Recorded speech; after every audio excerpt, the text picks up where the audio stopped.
Olá, eu sou Lícia Asbu, sou psicóloga, especialista em neuropsicologia e estou aqui hoje nessa introdução, né? Vamos chamar aí de uma aula introdutória para o Mães na Massa, segunda edição. Eu vou me apresentar bem rapidinho, contar um pouquinho, brevemente, da minha história para vocês, mas é porque eu acho que faz sentido do porquê dessa segunda edição do Mães na Massa. Desde o meu primeiro emprego, eu fui trabalhar na área de educação. Eu tinha um sonho de ser professora, então estava numa instituição de educação e tinha como um propósito muito forte, que era transformar o país pela educação. E uma vez que você encontra um propósito no trabalho, é muito difícil ficar sem ele, e eu confesso que eu nunca consegui.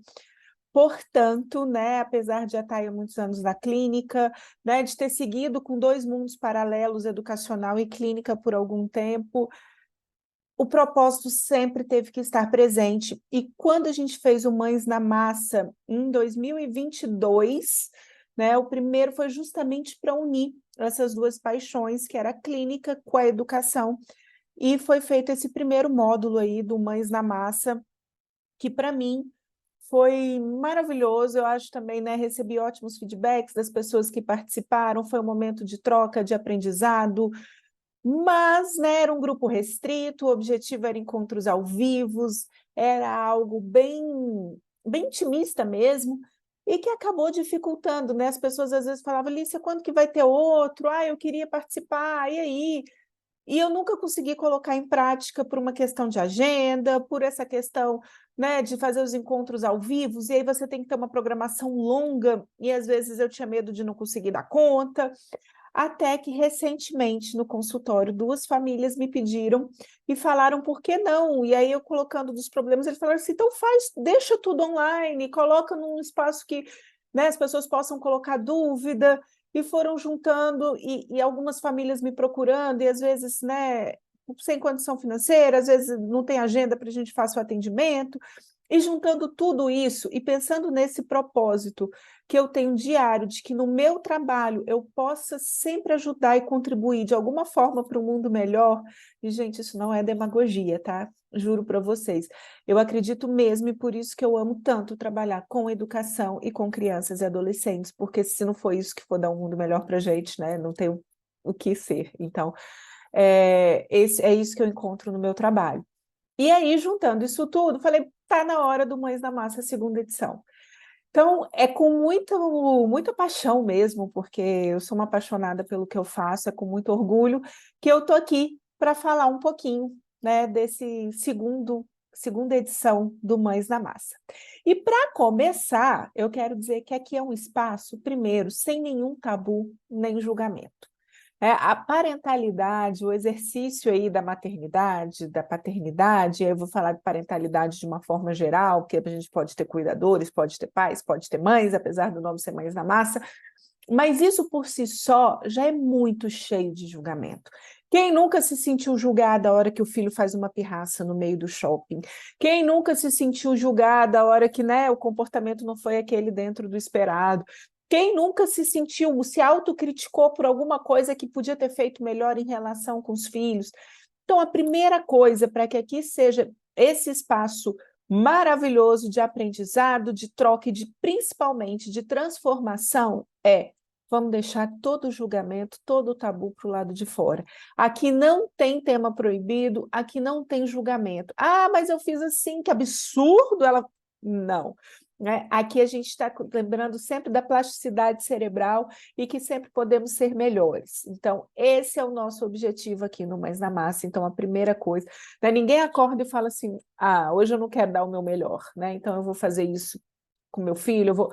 Não, né? A gente fez o que deu conta ali, mas se a gente consegue ter ferramentas, se a gente consegue ter a ciência ao nosso lado para saber qual que é a melhor forma, então aqui é o lugar, nós vamos usá-las, mas sem julgar o que foi feito lá para trás. E para isso, gente, que a gente dividiu esse Mães na Massa segunda edição em 6 módulos. Foram 6 módulos muito bem pensados, e aí eu conto, né? Na primeira edição eram 4 módulos. Lícia, por que foram 6? Eu já conto para vocês. Esses módulos são os que eu mais recebo pedido de ajuda dentro do consultório, seja pelas redes sociais, né, que as pessoas me perguntam aí o tempo todo de dúvidas, do que fazer. como chegam as crianças, os adolescentes para mim. Então, eu reuni esses, e aí os 4 iguais do primeiro módulo, que é ansiedade, comunicação, o desafio das telas e saúde e inteligência emocional dos nossos filhos. Mas, né, do Mães na Massa 1 para cá, muita coisa foi atualizada, muitas demandas surgiram, e uma que tem aparecido muito também aqui no consultório é o desafio do relacionamento entre irmãos. Por isso, adicionei esse 5º módulo. Mas vocês lembram que eu falei sobre o propósito? Que eu falei a importância, né, de fato, eu senti que eu posso contribuir e transformar, e eu jamais sentiria isso se não fosse, né, de fato real e que eu pudesse ajudar o desafio de cada um. Por isso, nós vamos ter um 6º módulo, que é aquilo que vocês forem colocando dentro da plataforma. Claro que a gente vai manter o sigilo. Então, quando trouxer aqui, olha, um desafio que apareceu, foi fazer tal coisa, é trabalhar, sem dizer, claro, quem, sem citar o exemplo específico, mas que eu possa, sim, responder a todos os desafios, ver todos, eu não sei, né, gente, se é possível, mas que a gente possa, assim, debater esses desafios que vocês também trouxerem, que às vezes não estão dentro desses 5, mas que é algo diário, que pode ser de muitos aí. Então, a gente vai ter esse 6º módulo com aqueles desafios que forem surgindo, forem colocando na plataforma, ou forem pedir aprofundar num tema, quero aprofundar um pouco mais na ansiedade, quero aprofundar um pouco mais, coloquem lá, que nós vamos ter esse módulo extra aí, módulo 6. Eu falo assim, Lícia, mas vai ser uma só? Não sei quantas, né, gente? Quantos os desafios forem possíveis, nós vamos colocando nesse módulo 6, porque a gente quer transformar essa realidade. Por isso, Mães na Massa existe, por isso eu estou tão feliz de trabalhar aí com essa 2ª edição. E para começar, né, vamos começar aqui, eu quero fazer um convite, para a gente começar falando e ver o que faz sentido para cada um. Meu primeiro convite é, vamos deixar a culpa do lado de fora. A culpa não entra aqui, não tem espaço para ela. Lícia, mas a culpa faz parte da maternidade, como que nós vamos falar do Mães na Massa sem falar da culpa? A gente aqui vai transformar a culpa em responsabilidade.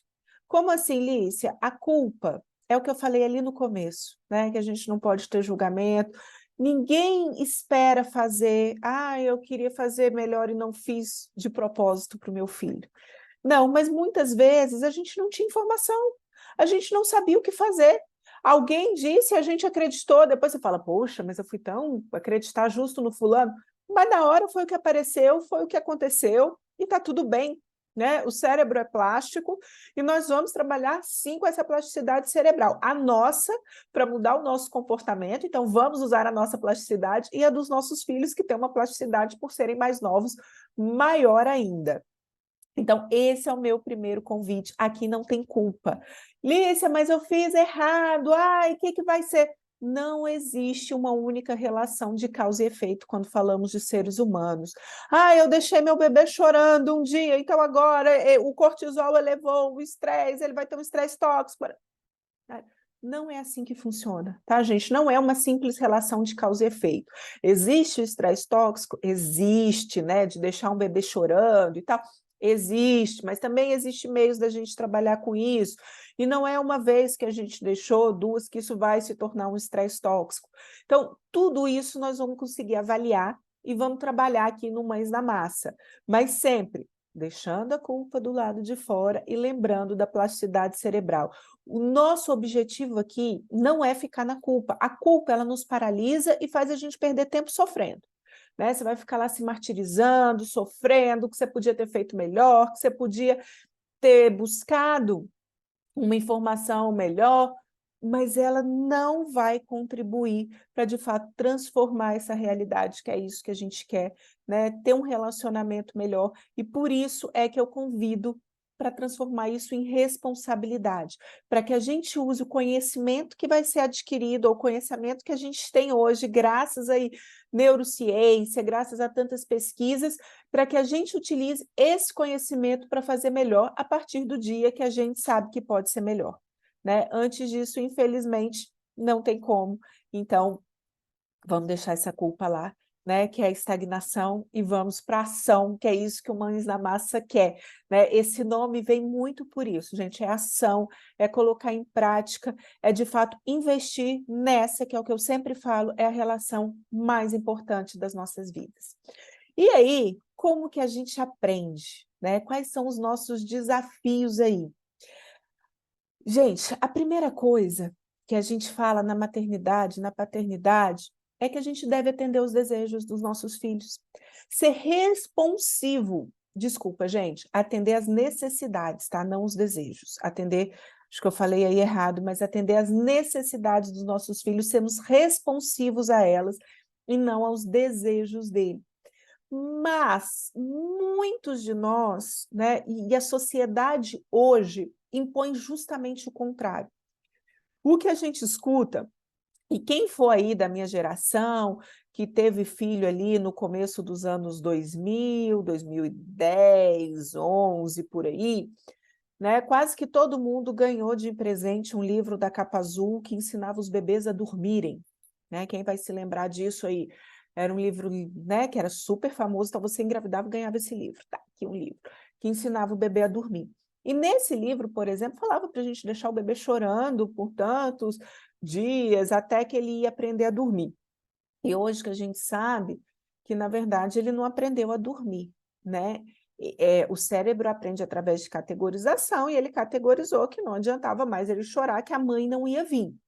Mas não quer dizer que ele estava bem ali, e hoje a gente sabia, né, já teve, por exemplo, experimentos de medir o cortisol através da saliva das crianças na escola, percebeu-se que estava altíssimo, então quer dizer, aquela criança não estava chorando mais na escola, mas o fato dela estar longe da mãe, de ter sido separada de forma abrupta, estava elevando o nível de estresse dela. E aí, Lícia, como é que a gente faz isso, então? O que que a ciência nos mostra? O que eu quero trazer com esses exemplos aqui, gente, é que muitas vezes nós aprendemos errado, né?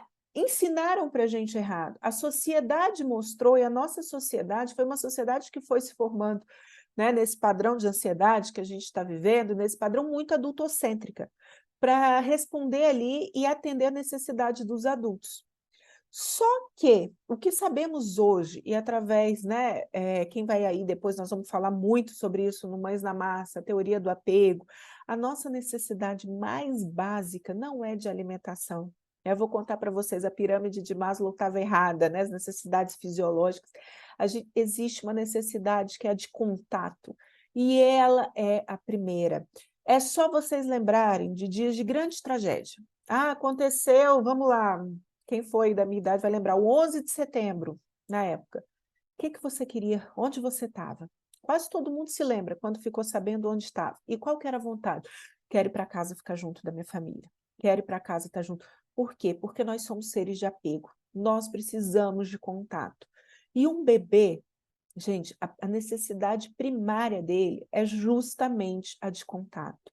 É assim que ele vai aprender a se regular, é assim que, com o tempo, ele vai desenvolver autonomia. Agora, é claro, um bebê não tem autonomia e não tem que ter, né? E isso é algo que a sociedade construiu para satisfazer, né, essas necessidades que foram sendo criadas, mas que traz consequências seríssimas para o desenvolvimento, e aí para a saúde mental aí desse bebê, dessa criança, desse adulto que ele será. Então, gente, não se desenvolve. Outra coisa que a gente escuta muito, não, vai se acalmar sozinho, vai, porque... Não, eu não vou aqui dar colo, abraçar a hora que meu filho está estressado, frente àquela pirraça, eu quero que ele desenvolva autonomia, eu quero que ele seja autônomo, não vou ficar mimando nessa hora, ele precisa aprender a ser forte. E eu vou perguntar, o que é ser forte? O que a sociedade ensina para a gente que é ser forte? Porque, para mim, né, o ser forte vem muito de saber regular as emoções, sim. Né? Agora, gente, regular é diferente. Né? Quando eu falo que controlar é suprimir, porque a gente usa o controlar as emoções não com o intuito de regular, mas de suprimir aquela coisa. Você não pode ter raiva, você não pode ter tristeza, você não pode mostrar isso, demonstrar. E emoção não tem moralidade. Se você ficou com raiva, não tem ninguém que fale assim, não pode sentir raiva, não pode sentir, porque você já sente. O que a gente precisa é entender da onde essa raiva vem, da onde essa tristeza vem e como fazer com ela. E quando a gente entende isso, é muito mais fácil regular para agir da melhor forma. É o que eu sempre digo, gente, o que que é inteligência emocional? É conseguir entender e a partir disso, né, com as nossas emoções e sobre os diferentes contextos, você tomar as melhores decisões. E isso nós vamos falar muito aqui, porque eu acho que isso é essencial, e isso a gente aprende desde pequeno, que é justamente com essa regulação emocional que tão poucos de nós aprendeu na infância. Ah, Alice, então você está aqui para culpar os pais? Claro que não. Eles também não sabiam e eles também não aprenderam. Só que hoje a neurociência já mostra isso, né? Através das imagens cerebrais a gente consegue ver como que essa regulação funciona, como que o cérebro funciona, quais áreas, e nós temos a oportunidade de fazer diferente e transformar toda uma geração, quebrar esse ciclo e fazer uma geração muito melhor. Então, esse é o convite aqui, né? Deixar uma criança chorando, fazer isso. Gente, uma criança não tem capacidade de se regular sozinha. Como que acontece a regulação emocional? Eu vou falar aqui brevemente, mas eu prometo que durante o Mães na Massa nós vamos voltar nisso e eu vou falar com muito mais detalhes. Mas como que uma criança se regula? A hora que ela está no estresse, no choro, e aí todos nós pagamos língua, né? E quem fala que não aconteceu, gente, é porque a memória, né, apagou. Mas pirraça é um estágio do desenvolvimento cerebral. Então toda criança vai fazer. Uns fazem mais, outros fazem menos, mas todos vão fazer. Então, quando você fala assim, ah, Alice, você fez uma pirraça, eu vou brigar, eu vou. Às vezes você dá um grito e a criança até para porque ela assustou. Aí é a amígdala, né? Eu estou até aqui, depois eu pego o cérebro aqui do lado, ó. Ele está aqui, eu mostro para vocês a amígdala aqui dentro, a amígdala que está falando, mas nós estamos colocando aqui, ó, essa parte de trás do cérebro mais baixo, mais primitivo em ação, que é a pirraça, e lembrando, quanto menor a criança, né, sede, fome, frio, calor, né, muito estímulo, tudo isso desestabiliza ela muito mais e faz com que muitas vezes ela tenha essas tempestades emocionais. E nessa hora, o que que a gente deve fazer? Corregular a criança. Ela não tem capacidade para se regular sozinha. Agora, quando eu corregulo a criança, quando eu tenho essa conexão, que eu estou ali junto com ela, o que que eu faço, né, biologicamente com ela? O que que é o estresse? O que que é essa desregulação? O que que é essa pirraça? É o nível de cortisol inundando, né, o organismo. A gente vem aqui, é o hormônio lá do estresse, né, então vem aquela enxurrada de cortisol. Quando eu corregulo com a criança, quando eu ajudo ela ali a se acalmar, através dessa conexão, o que que eu faço? É como se fosse a fechadura, sabe o lugarzinho, o buraquinho da chave? Aquela. Então, o cortisol são várias chavinhas, chavinha, chavinha, chavinha, então o organismo está. E quando eu estou corregulando, eu estou produzindo essas fechaduras que as chaves vão encaixar. A partir desse momento, toda vez que ela tiver um estresse e eu corregulo, ela produz mais chavinhas. O que que eu estou gerando nela? Lembra que a gente queria gerar autonomia? Então, eu vou corregulando, corregulando, até o momento que ela vai conseguir se regular sozinha. Sabe por quê? Através dessa corregulação, ela produziu mais receptores para o cortisol, né? Os buraquinhos ali da chave. E com isso, o que que ela vai conseguir? Ter essa habilidade muito maior de lidar com o estresse. Aí alguém vai dizer para mim e falar assim, Lícia, mas ninguém fez isso comigo, né? Nenhum adulto foi corregulado na infância e todo mundo sobreviveu. Ok, todo mundo sobreviveu. Mas alguém tem dúvidas de que a nossa geração não sabe lidar com estresse?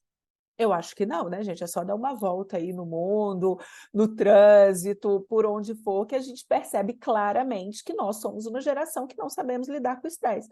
Muitas vezes a gente nem reconhece, né, o nosso cansaço, o nosso estresse, a gente vê a hora que deu uma patada em uma pessoa a troco de nada, a gente vê a hora que nós já estamos intolerantes, vê através de um grito, e olha como nossa sociedade está. Então, olha como de fato isso funciona, e quem quiser, gente, vou ter um monte de artigo, vários livros, porque o amor é importante, é um deles, que é fenomenal, e vai explicar tudo isso.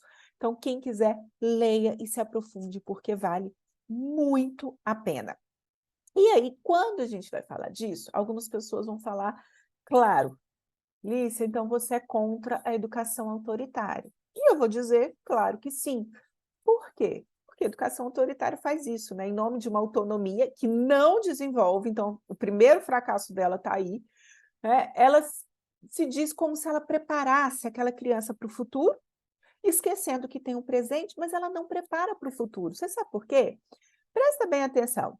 Além de todos esses impactos na regulação emocional, que é só um exemplo do que eu falei da educação autoritária, de muitas vezes não dar esse suporte de conexão, que é a nossa necessidade primária, a educação autoritária é como se ela falasse assim: eu quero que o meu filho seja assim, eu miro lá, mas eu não ensino ele a chegar lá, eu faço por ele, né? Você pode isso, você não pode aquilo, eu determino. E eu não ensino ele a tomar as melhores decisões. É como se eu não mostrasse para ele, quer dizer, eu mostro para ele, na verdade, que o que ele sente não importa, né? Porque eu sei o que é melhor para ele, mas eu não mostro para ele o caminho.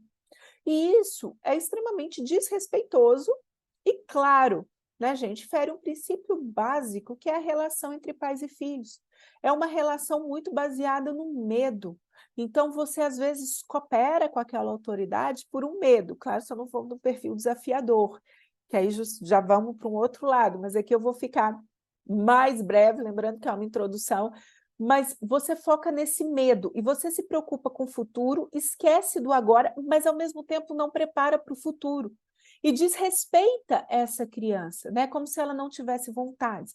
E agora vamos nos colocar no lugar dessa criança.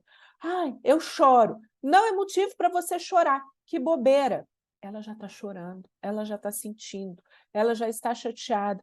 E o que eu, adulto, pessoa mais importante, mãe dessa criança, falo para ela? Que bobeira.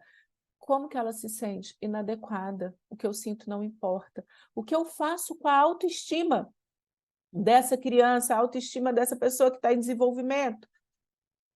Tem um autor que eu gosto muito, dinamarquês, o Jesper Ruud, que ele fala que a autoestima é como se fosse uma torre interna.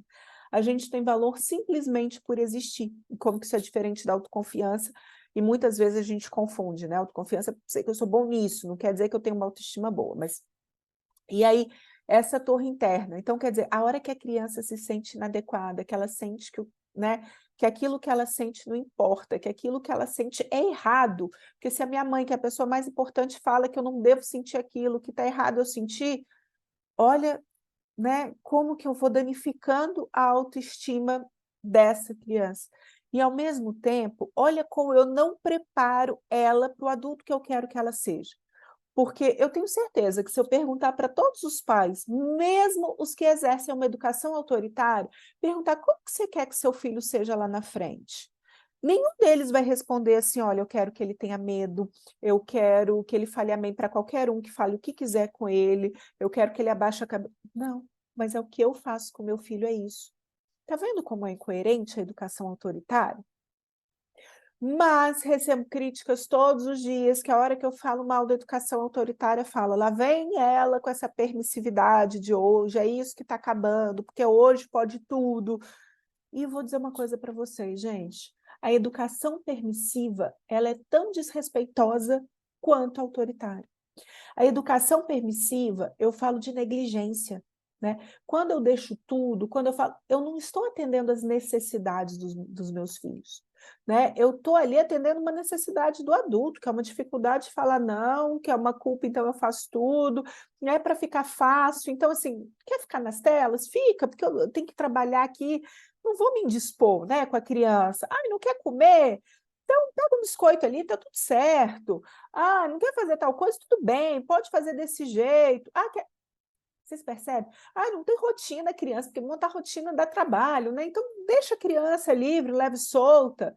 Gente, a gente sabe que rotina é essencial para a criança, ela estrutura a criança precisa desse ambiente previsível.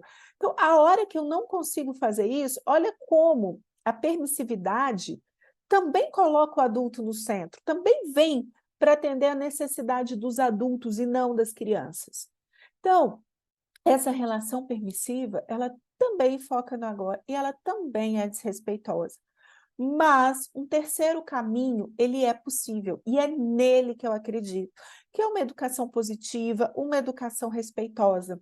Ela foca sim no futuro, mas sem esquecer que a criança hoje tem um presente. Então eu olho para aquela criança, né, e vou satisfazer sim as necessidades dela.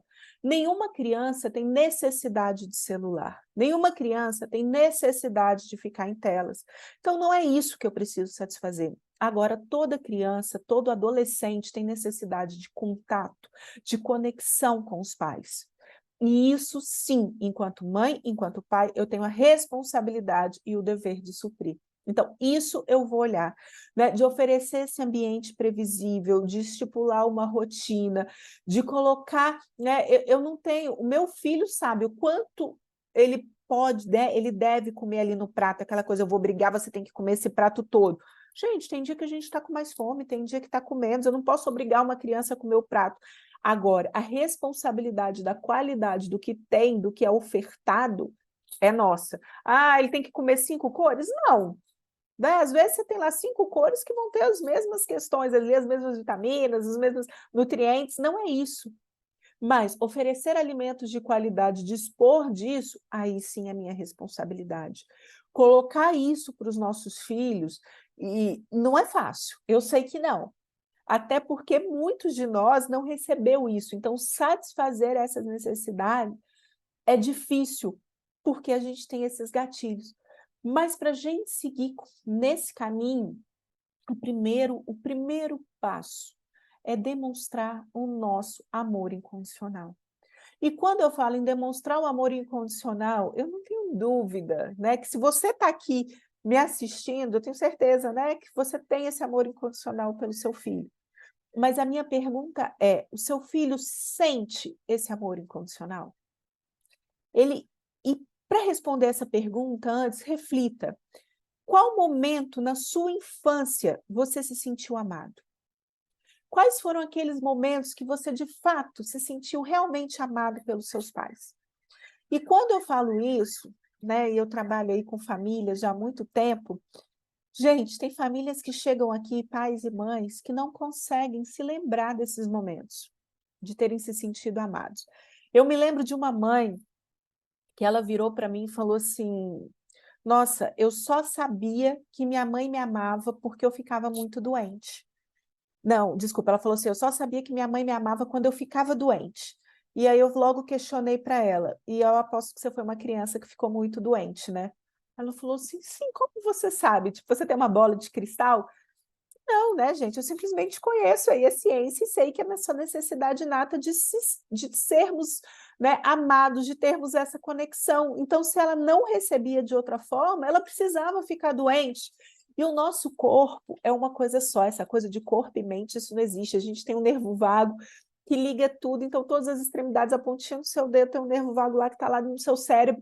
Então, isso também a neurociência já traz, a gente não tem essa dissociação. Isso também nós vamos ver bastante, mas é justamente isso. Então, demonstrar esse amor incondicional, e muitas vezes os nossos filhos sentem, é o nosso amor condicional. Eu fui bem na prova, ai filho, vamos comemorar e tal. Quer dizer, se eu vou bem, se eu atendo essa expectativa, eu sou recompensado. Ou, né, tantas e tantas coisas que a gente faz, assim, a hora que ele se comporta bem, a hora que eu falo, ai, estou tão feliz com você, vem cá, me dá um abraço. Mas a hora que ele faz algo que eu julgo errado, que não foi legal, eu vou e castigo, eu vou e brigo, eu fico de cara feia, fico chateado. Olha como a gente demonstra esse amor condicional. E mais uma vez, gente, não estou falando aqui para ser permissivo, né? Não é isso. Agora você vai se sentir, nossos filhos podem se sentir amados sim, mesmo diante dos desafios. A gente pode corrigir, mas sem mostrar esse amor condicional. E isso nós vamos falar bastante, por isso que a gente vai colocar a mão na massa aqui no Mães na Massa. E claro, né, para falar muito desse amor incondicional, eu gosto sempre, tem um livro da Alison Gopnik, não sei se é como se fala o nome direito, que é The Garden and the Carpenter, que é Pais Jardineiros, Pais Carpinteiros, e ela fala justamente isso, que muitas vezes nós pais acabamos sendo pais carpinteiros, que a gente molda, cria expectativas e começa a transformar aquilo ali como se fosse virar, né, o que a gente quer, o que a gente almejou lá na frente. E, na verdade, gente, filho não funciona assim, né? A nossa expectativa. A primeira coisa desse amor incondicional é amar a natureza do nosso filho. Se naquela sementinha ali tem feijão, não adianta você tratar do jeito que for que vai nascer feijão, né? Então, assim, primeiro, respeitar a natureza e a essência de cada um.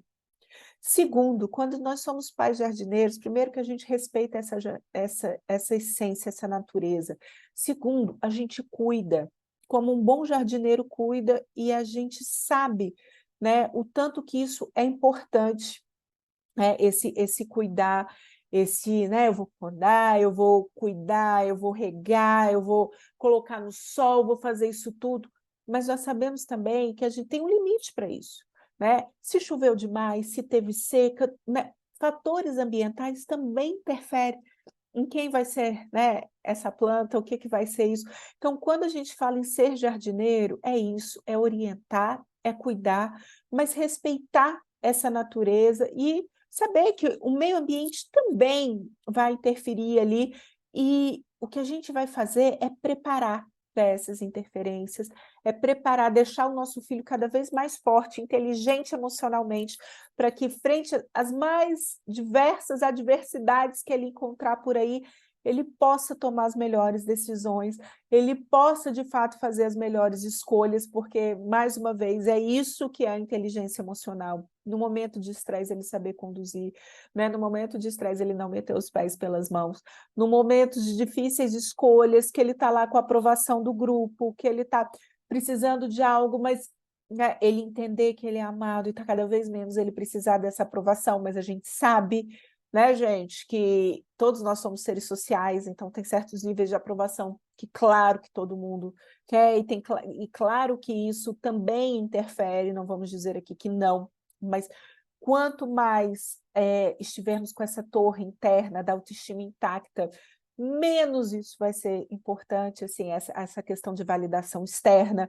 Então, tudo isso é muito necessário para que a gente cuide aí e sermos de fato os pais jardineiros. E temos aí algumas características, né, para sermos esses pais jardineiros, que é o que eu acredito que todos que estão aqui querem ser, e a primeira delas é vulnerabilidade. O que que é a vulnerabilidade? Gente, não existe intimidade emocional, não existe real conexão sem demonstrarmos as nossas vulnerabilidades. É por isso que não existe manual, é por isso que não existe para essa relação, que é a relação mais importante, que é a maternidade, que é a paternidade, que é a relação com os nossos filhos. A gente precisa sentir, né? Dar valor a esse sentir. E não tem como a gente sentir sem nos mostrar vulneráveis, sem estarmos ali para sentir. Então, por isso, gente, que a vulnerabilidade, essa intimidade emocional, poder ter isso com os nossos filhos, sabe, aquele só de olhar e você sabe o que o outro sente, você entende, né? O conceito aí de neurocepção, que é, né, as pessoas falam, mas isso é empatia? Não, a neurocepção vai além. Então, é que a gente possa ter isso com os nossos filhos. Então, para isso, a gente precisa sim dessa vulnerabilidade. Questionar os padrões é a outra característica. Como assim, Lícia? Não é porque comigo foi assim que é a melhor forma. Vamos questionar, é porque sempre foi feito assim, deu certo. Mas será que deu certo mesmo? Vamos olhar nossa sociedade se deu certo? Ou tem uma forma de ser melhor? Será que a gente não pode fazer melhor? Que tal quebrar esse ciclo junto? Então, vamos questionar os padrões, o autoconhecimento, né, para que possamos ser, de fato, mães na massa, nos entregarmos para ser essas mães jardineiras, a gente tem que ter o autoconhecimento, que vai ser entender os nossos gatilhos. Ai, por que que a hora que ele grita, me irrita tanto e eu já logo grito em seguida? Cara, será que eu fui uma criança que tive que me calar? E aí eu nunca tive voz, e por isso a hora que o meu filho grita, isso dói porque eu nunca pude gritar. E aí olha como que o meu controle está ligado a controlar o comportamento do outro, porque eu grito com ele, mas eu grito com ele mandando ele não gritar, então eu quero ensinar algo para ele fazendo o contrário. Quantas coisas são sem sentido aí, né, nessa educação tradicional. Então, a gente vai ter esse autoconhecimento para entender e por que que é tão difícil quebrar esse padrão, né? Por que que isso está tão enraizado na gente? Mas nós vamos sim trabalhar isso. E o mindset de crescimento, que é o quê? Não vamos ficar na culpa, não vamos ficar no erro, mas a partir disso que a gente aprenda uma nova forma, que a gente faça algo de diferente, né? E aí eu vou citar o Marshall Rosenberg, quem conhece aí da comunicação não violenta, que ele justamente ele fala o tempo todo para nós sermos mais compassivos com o outro, primeiro a gente precisa ser com a gente mesmo. E aí, citando Gandhi, né? Seja a mudança que você quer ser no mundo, essa mudança começa de nós. Então, eu não vou ser mais compassiva com meu filho para respeitar essa natureza, para demonstrar meu amor incondicional, se eu também não olhar para mim com uma maior compassividade, né? Eu preciso disso, e esse exercício parte sempre de mim primeiro. Nossa, ficou feio isso, né? Parte em mim primeiro, para que depois eu possa ir aplicar no outro. Então, esse é um convite aí dessas 4 características para sermos pais jardineiros: vulnerabilidade, questionar padrões, autoconhecimento e o mindset de crescimento. Bom, gente, acho que eu já falei demais aqui, já até estourei o tempo. Eu tinha proposto aí de fazer isso em no máximo 30 minutos e já estou aí com quase, né, bem mais que isso. Mas quero sim fazer esse convite para vocês, se você quer ser uma mãe jardineira, um pai jardineiro, um profissional jardineiro, né? A Alice Miller, ela tem um conceito maravilhoso de testemunha auxiliadora, e ela fala que todos nós podemos ser uma figura de amor e transformar a infância, transformar esse ambiente. Então, e assim, né, consequentemente, nós vamos transformar o mundo num lugar melhor. Então, se você quer ser o agente dessa transformação, vem comigo no Mães da Massa. No módulo 1, né, não podia ser melhor, porque eu já estou super ansiosa para esse módulo, e nós vamos falar de ansiedade. Então, sabe os tiques, dificuldade de esperar, nossa, não para quieto, eu não posso falar de uma festa de aniversário antes, porque senão não me deixa em paz até a festa chegar. Mas aí ele fica em pânico que o aniversário está chegando e não consegue. Está com tique no olho, roendo unha. Cara, a ansiedade está aí para todos nós, infelizmente, e infelizmente mais ainda as crianças estão sofrendo muito, adolescentes com ansiedade, chegando a virar transtornos de ansiedade, mas nós vamos falar sobre essas diferenças, tá? O que é ansiedade, o que é um transtorno de ansiedade. Mas isso tudo vem acometendo muito nossos jovens, nossas crianças, e nós precisamos trabalhar. E muitas vezes nós pais, infelizmente, na melhor das intenções, acabamos sendo um pouco responsáveis por essa ansiedade, para não dizer muito. Mas, assim, eu quero que meu filho se desenvolva, eu quero que ele seja... e eu encho e faço aquela agenda lotada para ele, não dou tempo para ele brincar, eu não dou tempo, né? Para ele ter o ócio, para ele ter o processo criativo, e aí eu estou sempre na correria, não tenho aquele tempo, você já está pronto, já vai para a escola, como é que está? Olha o horário. Eu estou cobrando o tempo todo, né? Sempre assim, e não tenho aquele tempo daquela calma, de focar no presente, de estar ali presente, que é fundamental para trabalharmos a ansiedade. Então, precisamos falar e discutir todos os métodos, todas as práticas, e o que eu posso fazer para melhorar o manejo dessa ansiedade, e o que eu não posso fazer, né, que eu contribuo para tornar meu filho ansioso. Então, tudo isso a gente vai falar nesse módulo 1. O módulo 2, que é o módulo de comunicação. Gente, esse módulo é campeão. Na verdade, assim, né, gente, a comunicação, vamos falar que a gente resolveria 99% dos problemas do mundo se a gente tivesse uma boa comunicação em todas as esferas, e a gente sabe que isso não é possível. Mas, se tratando da relação mais importante das nossas vidas, nós precisamos investir na comunicação. O que eu recebo de pai e mãe fala assim: Lícia, meu filho não me conta nada. Meu filho não me conta nada. Eu pergunto como é que foi na escola, só fala legal, bom, ruim, mas não me conta. Eu só sei pelos colegas, eu sei pela mãe dos outros. Eu gostaria que meu filho me contasse. Outros que falam assim: esses dias eu vi que não pode fazer elogio demais, mas eu faço. Mas eu não posso colocar rótulo. O que que eu faço? Eu não consigo não elogiar. Por que que faz mal? Não acredito.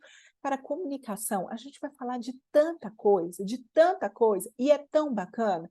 E citando Elisama Santos aqui, que eu adoro, no livro dela, Educação Não Violenta, ela fala uma frase que eu sempre levo para a comunicação, né? A gente pode, através da comunicação, construir pontes ou muros.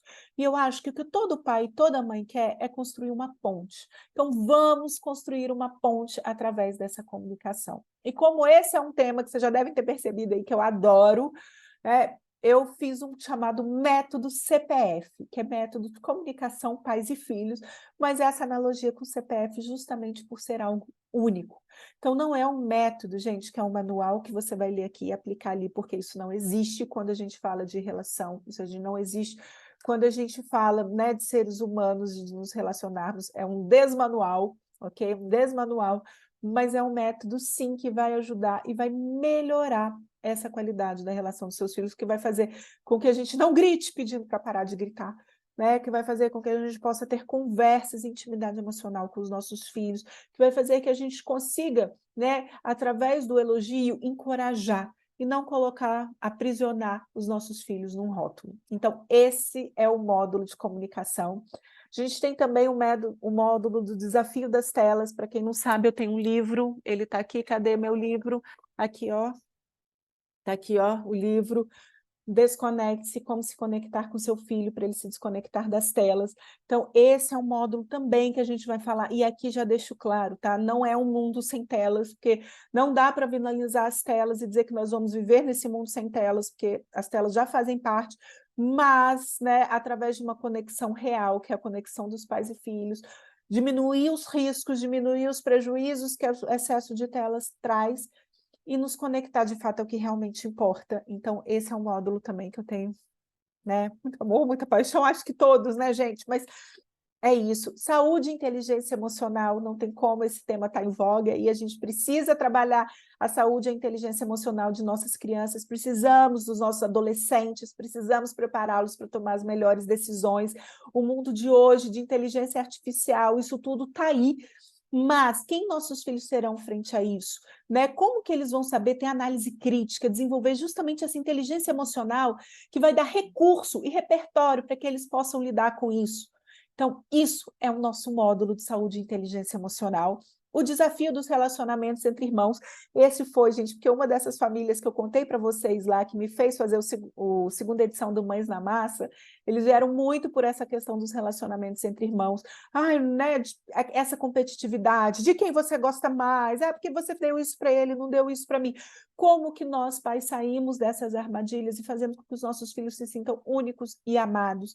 Então, esse é o desafio do relacionamento entre irmãos. E, por último, claro, né, esse módulo 6 aí, que não tem nada pronto, não tem nada, vai depender de vocês, para colocarem aí os desafios, o que está dando certo, o que não está, e como que eu posso ajudar, que eu vou ter todo o prazer do mundo de colocar isso para que a gente possa viver junto esse Mães na Massa segunda edição. Eu espero que tenha feito sentido para vocês, eu espero que a gente possa aqui fazer muita coisa juntas, e eu vou ter um prazer de, né, a gente poder conversar e contar com cada um de vocês, com os desafios, com responder dúvidas, o que vocês precisarem, eu sigo sempre à disposição. E só para agradecer mesmo e falar que eu já espero vocês, né, na aula de ansiedade, que, né, gente, está muito bacana, e eu já estou aqui ansiosa, antes que eu comece a falar mais e fale sobre ela, tá bom? Um beijo, até lá!